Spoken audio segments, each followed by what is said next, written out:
आता लवकरच महाशिवरात्री येते, तर महाशिवरात्रीला शक्यतो बऱ्याच ठिकाणी भगर खाल्ली जात नाही. तर त्याऐवजी तुम्ही ना साबुदाणा न भिजवता अशा पद्धतीने साबुदाण्याचे पराठे करू शकता. अगदी झटपट इन्स्टंट होणारी रेसिपी आहे. आणि तोच साबुदाणा किंवा साबुदाण्याची खिचडी खाऊन कंटाळा आला असेल तर हा छान एक पर्याय आहे. आणि फक्त एक उकडलेला बटाटा होता. आज काय कुणाचा उपवास नव्हता, पण आज टिफिनसाठी मी हे जान्हवीला पराठे पाहिजे होतं, तर तिच्यासाठी बनवलेलं. तर म्हटलं चला तुमच्यासोबत शेअर करावी. फक्त एक वाटी साबुदाणा होता, छोटी वाटी, आणि एक बटाटा. तर त्यातून एक 7 ते 8 एवढे साबुदाण्याचे पराठे तयार झालेले. तर त्यासाठी ना इथं साबुदाणा जो आहे तो आपल्याला भाजून घ्यायचा आहे. आता हा भिजवलेला नाही, जो कोरडा साबुदाणा असतो ना तो घ्यायचा आपल्याला.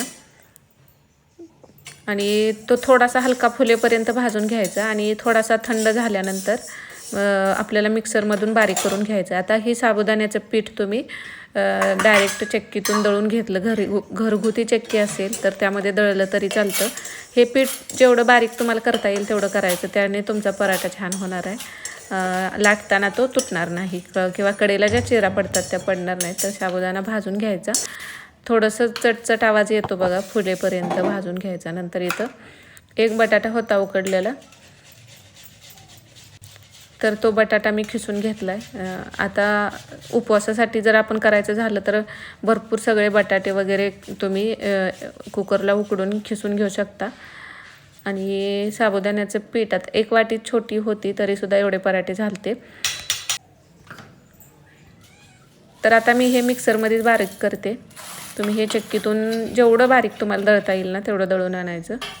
आता मिक्सरमध्ये पण जितकं बारीक करता येतं तेवढं मी केलेलं आहे.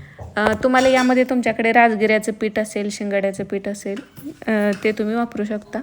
शक्यतो भगर बऱ्याच ठिकाणी खात नाहीत, नाहीतर भगरीचं पीठसुद्धा वापरू शकलं असता. इतर उपवासालासुद्धा तुम्ही मग हे बनवू शकता. तर हे चाळून घ्यायचं आणि ह्यातलं थोडंसंच पीठ शिल्लक ठेवायचं, आपल्याला नंतर लागणार आहे. तर यामध्ये चवीपुरतं मीठ टाकायचं. शेंगदाण्याचं कूट टाकलेलं आहे. तुम्ही काही जण जिरे कोथिंबीर पण खातात उपवासाला, तर ते खातात चाल, तर ते पण तुम्ही टाकू शकता.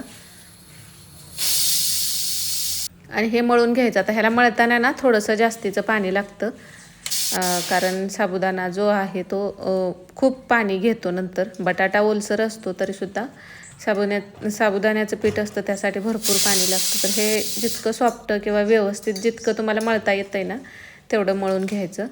आणि हे पीठ जर थोडं जास्त बारीक नाही झालं तर ना मग पराठे लाटताना जरा जास्तीचे चिरतात. मग अशा वेळेला तुम्ही ना थालीपीठासारखं थापूनसुद्धा करू शकता. मग जर तुम्हाला नाही लाटता आले तर मळून ह्याला एक 5 मिनटं रेस्ट करू द्यायचे. आणि नंतर आपल्याला असा ह्यातला एक छोटा गोळा करून घ्यायचा आणि तो हाताने असा आपल्याला एकसारखा करून घ्यायचा आहे.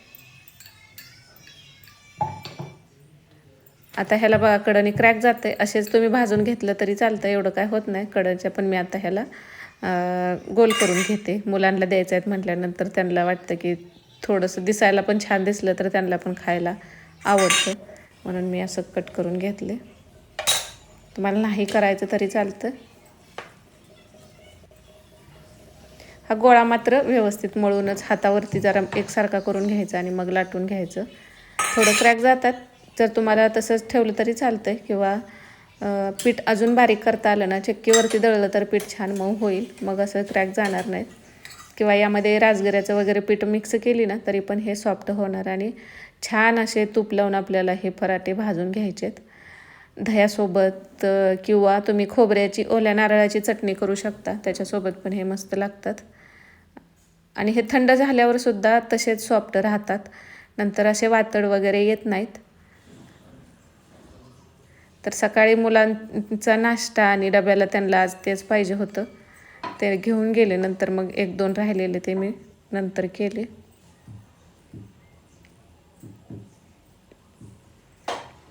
तर उपवास असला की आपण एक टाईम साबुदाण्याची खिचडी खातात बरेच जण, पण 2 वेळेला जर खायचं झालं तर ती खिचडी बऱ्याच जणांना आवडत नाही. तर हा छान पर्याय आहे. शक्यतो आता उपवास तुम्ही जेवढी फळं खाऊन, दूध, दही, ताक, लस्सी असे पदार्थ खाऊनच करू शकता. पण संध्याकाळच्या वेळेला एक टाईम तुम्ही मग अशा पद्धतीने हे थालीपीठ केलं तरी चालतं.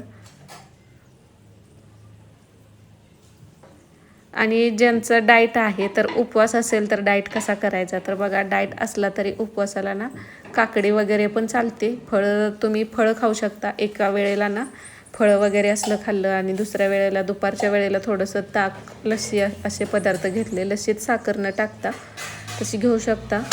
आणि रात्रीच्या वेळेला तुम्हाला साबुदाण्याचे पराठे वगैरे किंवा खिचडी खायची नसेल तर रताळं खाऊ शकता तुम्ही, जे की आता एकादशीच्या उपवासाला येतात बाजारात पण बरेचसे.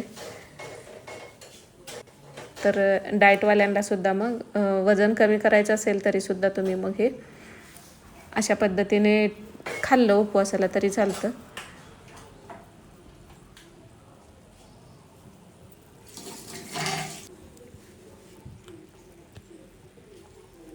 तर एकदम सॉफ्ट असे हे पराठे तयार होतात.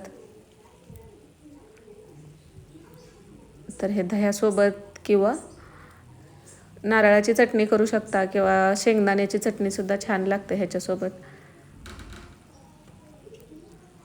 तर ज्यांना खिचडी आवडत नाही त्यांनी अशा पद्धतीने मग हे उपवासासाठी पराठे करू शकता.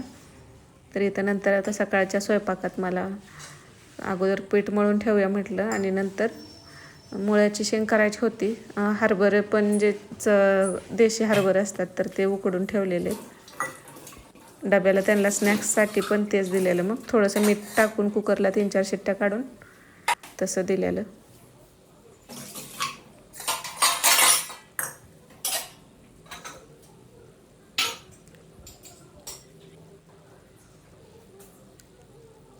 तर आता सकाळची थंडी आहे पण दुपारपासून ना आता ऊन भरपूर पडते. वारं थोडंसं सुटतंय पण ऊन भरपूर आहे.